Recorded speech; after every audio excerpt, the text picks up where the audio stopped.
نحمدہ و نصلی علی رسول الکریم اما بعد اعوذ باللہ من الشیطان الرجیم بسم اللہ الرحمن الرحیم یاسین والقرآن الحکیم انک لمن المرسلین علی صراط مستقیم تنزیل العزیز الرحیم لتنذر قوما ما انذر آباؤهم فهم غافلون لقد حق القول ولا أكثرهم فهم لا يؤمنون إنا جعلنا في أعناقهم أغلالا فهي على الأذقان فهم مقمحون وجعلنا من بين أيديهم سدا ومن خلفهم سدا فأغشيناهم فهم لا يبصرون وسواء عليهم أأنذرتهم أم لم تنذرهم لا يؤمنون انما تنذروا من اتبع الذکر وخشی الرحمن بالغیب فبشرہ بمغفرۃ واجر کریم انا نحن نحیی الموتى ونکتب ما قدموا وآثارهم وکل شیء احصیناہ فی امام مبین۔ ابھی آپ نے سورہ یاسین کی آیت 1 سے 12 کی تلاوت سماعت فرمائی۔ یہ پہ ترتیب مصحف 36ویں سورہ ہے اور بترتیب نزول 41واں سورہ ہے، اور یہ مکی سورہ ہے۔ اس میں 83 آیتیں اور 5 رکوع ہیں۔ سورہ یاسین کی فضیلت، رحمت عالم صلی اللہ علیہ وسلم نے فرمایا کہ جو رات میں سورہ یاسین پڑھ لے اللہ اسے بخش دے گا، اور جو حمد خوان پڑھ لے اسے بھی۔ جو اللہ کی رضا کے لیے رات کو یاسین پڑھ لے اسے بخش دیا جائے گا۔ یہی وجہ ہے کہ ارباب علم فرماتے ہیں کہ سورہ یاسین کی ایک یہ بھی خصوصیت ہے کہ یہ جس مشکل کام کے لیے پڑھی جائے گی اللہ اس کام کو آسان فرما دے گا۔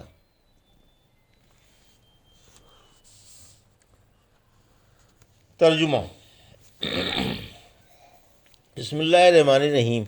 یاسین آیت 1، والقرآن الحکیم آیت 2، انکا لمن المرسلین آیت 3، علی صراط مستقیم آیت 4، تنزیل العزیز الرحیم آیت 5، لتنذر قوما ما انذر آباؤهم فهم غافلون آیت 6، لقد حق القول علی اکثرهم فهم لا یؤمنون آیت 7۔ ترجمہ۔ میں اللہ کے نام سے شروع کرتا ہوں جو بڑا مہربان اور انتہائی رحم والا ہے۔ یاسین کے معنی تو اللہ ہی کو معلوم ہے۔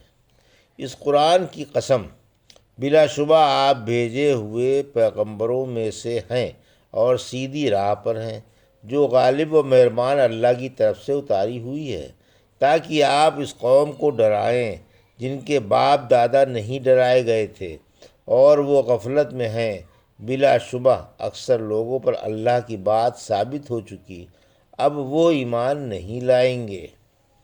یہ تھا ترجمہ سورہ یاسین کی آیت 1 سے 7 کا تفسیر۔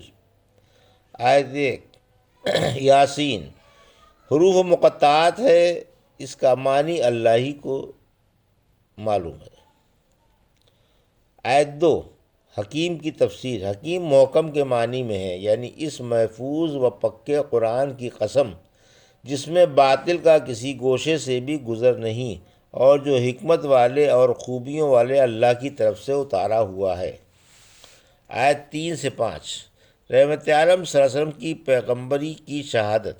اے محمد صلی اللہ علیہ وسلم، آپ یقیناً اللہ کے پیغمبر ہیں اور سیدھی راہ پر، مضبوط دین پر اور سیدھی سادی شریعت پر ہیں، یعنی یہ راہ، مسلک اور یہ دین جس کو آپ لے کر آئے ہیں معزز و مہربان اللہ کی طرف سے اتارا ہوا ہے، جس کا خاص لطف و کرم اپنے مومن بندوں پر رہتا ہے۔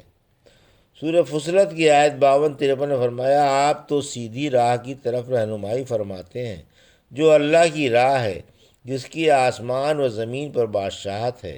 یاد رکھو اللہ ہی کی طرف تمام کام لوٹتے ہیں۔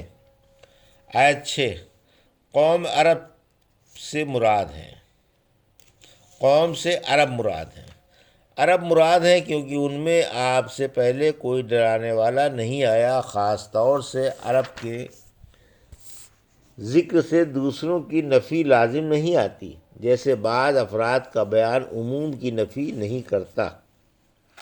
آیت 7، اکثر لوگ ایمان لانے والے نہیں ہیں، یعنی اکثر لوگوں پر عذاب واجب ہو چکا ہے، کیونکہ اللہ نے الکتاب میں لکھ دیا ہے کہ وہ ایمان نہیں لائیں گے، اس لیے اب وہ اللہ پر ایمان لانے والے نہیں اور اس کے رسولوں کی تصدیق کرنے والے نہیں۔ انا جعلنا فی اعناقہم اغلالا فہی علی الاذقان فہم مقمحون۔ آیت 8، وجعلنا من بین ایدیہم سدا ومن خلفہم سدا فاغشیناہم فہم لا یبصرون۔ آیت 9، وسواء علیہم اانذرتہم ام لم تنذرہم لا یؤمنون۔ آیت 10، انما تنذر من اتبع الذکر وخشی الرحمن بالغیب فبشرہ بمغفرۃ واجر کریم۔ آیت 11، انا نحن نحیی الموتى ونکتب ما قدموا وآثارہم وکل شیء احصیناہ فی امام مبین۔ آیت 12۔ ترجمہ، یقین مانو ہم نے ان کی گردنوں میں طوق ڈال دیے ہیں، پھر وہ ان کی ٹھوڑیوں تک پہنچ گئے، اس لیے ان کے سر بھی اٹھے ہوئے ہیں۔ ہم نے ان کے آگے بھی دیواریں کھڑی کر دی ہیں اور پیچھے بھی، اور انہیں چھپا دیا ہے، اس لیے وہ دیکھ نہیں سکتے۔ انہیں آپ کا ڈرانا نہ ڈرانا برابر ہے، وہ ایمان لانے والے نہیں۔ آپ تو اسی کو ڈرا سکتے ہیں جو اس نصیحت والے قرآن کی پیروی کر لے اور بن دیکھے رب سے ڈرتا بھی رہے۔ آپ انہیں مغفرت کی اور عزت والے اجر کی بشارت دے دیں۔ ہاں ہم ہیں جو مردے جلاتے ہیں اور ان کے آگے بھیجے ہوئے عملوں کو اور ان کے آثار کو لکھتے جاتے ہیں، اور ہم نے ہر چیز لوح محفوظ میں لکھ رکھی ہے۔ یہ تھا ترجمہ آیت 8 سے 12 کا۔ تفسیر۔ آیت 8 اور 9، ازلی بدبخت ایمان نہیں لاتے، یعنی ان بدبختوں کو ہدایت ملنا ناممکن ہے۔ ان کی مثال تو ان لوگوں کی سی ہے جن کے ہاتھ گردنوں سے بندھے ہوئے ہوں، سر اٹھے ہوئے ہوں اور گردنوں میں طوق پڑے ہوئے ہوں، یعنی ہم نے ان کے چاروں طرف دیواریں کھڑی کر دی ہیں، اسی وجہ سے حق دیکھ نہیں سکتے اور شکوک و شبہات میں پھنس کر گمراہیوں میں بھٹک رہے ہیں اور آنکھوں پر پردے پڑے ہوئے ہیں۔ پھر بھلا بھلائی کی راہ کیسے پائیں اور اس سے کیسے فائدہ اٹھائیں؟ ابو جہل نے کہا تھا کہ اگر میں محمد صلی اللہ علیہ وسلم کو دیکھ لوں گا تو اس کے ساتھ ایسا اور ایسا کروں گا۔ اس پر یہ آیت اتری۔ لوگ اسے بتاتے تھے کہ یہ محمد صلی اللہ علیہ وسلم ہے، مگر آپ اسے دکھائی ہی نہ دیتے تھے، اور یہی پوچھتا رہتا تھا کہ کہاں ہیں اور کدھر ہیں۔ آیت 10، یعنی اللہ نے گمراہی کی وجہ سے ان کے دلوں پر مہر لگا دی ہے، اب وہ پند و نصاحت سے متاثر نہیں ہو سکتے۔ انہیں ڈرانا نہ ڈرانا یکساں ہے۔ اس جیسی آیت بقرہ کے شروع میں بھی گزر چکی ہے۔ سورہ یونس کی آیت 97-96 سے فرمایا، جن پر اللہ کی بات واجب ہو چکی وہ ایمان نہیں لائیں گے جب تک کہ دردناک عذاب نہ دیکھ لیں گے، گو ان کے پاس دنیا بھر کے معجزے آ جائیں۔ آیت 11، رحمت عالم صلی اللہ علیہ وسلم سے فائدے اٹھانے والے، یعنی آپ کے ڈرانے سے ایمان والے ہی فائدہ اٹھاتے ہیں جو قرآن عظیم کی ہدایتوں پر عمل پیرا رہتے ہیں، اور تنہائی میں جب اللہ کے سوا انہیں کوئی نہیں دیکھتا اس وقت بھی وہ اپنے رب سے ڈرتے ہیں، کیونکہ انہیں یقین ہے کہ اللہ ان کی تمام حرکات و سکنات سے واقف ہے۔ آپ ایسے لوگوں کو گناہوں کی معافی کی بشارت سنا دیں اور عزت والے کثیر و فراخ اور نفیس و عمدہ انعامات کی بھی۔ آیت 12، حشر و نشر کا بیان، یعنی ہم قیامت کے دن مردے زندہ کر دیں گے۔ اس میں اس بات کی طرف بھی اشارہ ہے کہ اللہ اگر کسی کافر کا دل زندہ کرنا چاہے تو کر سکتا ہے، اور مردہ لوگوں کو بھی زندہ کر کے حق کی رہنمائی فرما سکتا ہے، جیسا کہ حق تعالیٰ نے سنگ دلی کے ذکر کے بعد فرمایا سورہ حدید کی آیت 17 میں، مانو اللہ مردہ زمین کو زندہ فرما دیتا ہے، ہم نے تمہارے سامنے کھول کھول کر احکام بیان کر دیے تاکہ تم عقل سے کام لو۔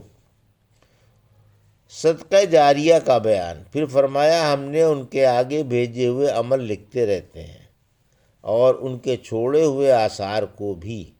اگر یہ اچھی باتیں چھوڑ آئے ہیں تو نیکیاں ورنہ برائیاں لکھتے رہتے ہیں، جیسا کہ رحمت عالم صلی اللہ علیہ وسلم نے فرمایا جس نے اسلام میں کوئی نیک دستور جاری کر دیا اسے اس کا اجر ملے گا اور اس کے بعد اس پر عمل کرنے والوں کا اجر بھی ملے گا اور عمل کرنے والوں کے اجروں میں سے کمی نہیں کی جائے گی۔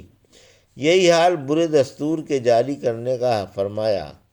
مسلم کی ایک لمبی حدیث میں چند مزری چادر پوش حضرات کا واقعہ ہے۔ جب انسان مر جاتا ہے تو اس کے عمل ختم ہو جاتے ہیں، مگر 3 قسم کے عمل ختم نہیں ہوتے: علم جس سے لوگوں کو فائدہ پہنچ رہا ہو، نیک اولاد جو بعد میں اس کے لیے دعا خیر کرتی رہے، اور وہ صدقہ جو اس کے مرنے کے بعد بھی جاری ہے۔ جابر رضی اللہ عنہ فرماتے ہیں مسجد نبوی کے آس پاس کی جگہ خالی تھی، بنو سلمہ نے مسجد کے قریب منتقل ہونے کا ارادہ کیا، رحمت عالم صلی اللہ علیہ وسلم کو بھی خبر لگی، آپ نے ان سے 2 بار فرمایا اپنے اپنے گھروں میں رہو، تمہارے قدم لکھے جا رہے ہیں۔ ابن عمر تعالیٰ فرماتے ہیں ایک شخص مدینے میں فوت ہوا، نبی کریم صلی اللہ علیہ وسلم نے اس کے جنازے کی نماز پڑھا کر فرمایا کاش یہ پردیس میں فوت ہوا ہوتا۔ ایک شخص نے پوچھا کہ اے اللہ کے رسول صلی اللہ علیہ وسلم آپ نے یہ تمنا کیوں فرمائی؟ فرمایا جب انسان پردیس میں مر جاتا ہے تو اس کے وطن سے اس کے آخری قدم تک جس قدر جگہ ہوتی ہے اتنی اسے جنت میں ناپ کر دے دی جاتی ہے۔ ثابت رضی اللہ عنہ فرماتے ہیں میں انس رضی اللہ عنہ کے ساتھ ساتھ تھا اور تیز چل رہا تھا، آپ نے میرا ہاتھ پکڑ لیا، پھر ہم دونوں آہستہ آہستہ چلنے لگے۔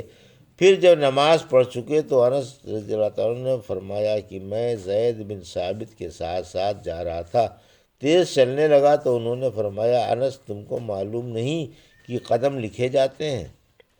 پہلے اور اس قول میں کوئی مخالفت نہیں بلکہ اس سے پہلے قول کی تائید ہوتی ہے، کیونکہ جب آثار پا لکھے جاتے ہیں تو بعد میں چھوڑے ہوئے دستور بدرجہ اولا لکھے جائیں گے۔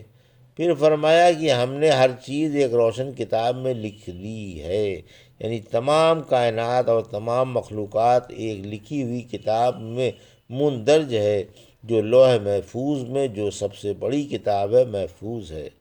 یہاں امام مبین سے الکتاب مراد ہے۔ یہ تھا ترجمہ اور تفسیر سورہ یاسین کی آیت 1 سے 12 کی جو بھی آپ نے سماعت فرمائی۔ بارک اللہ لی و لکم فی القرآن الحکیم، نفعنا ایاکم بآیات الذکر الحکیم۔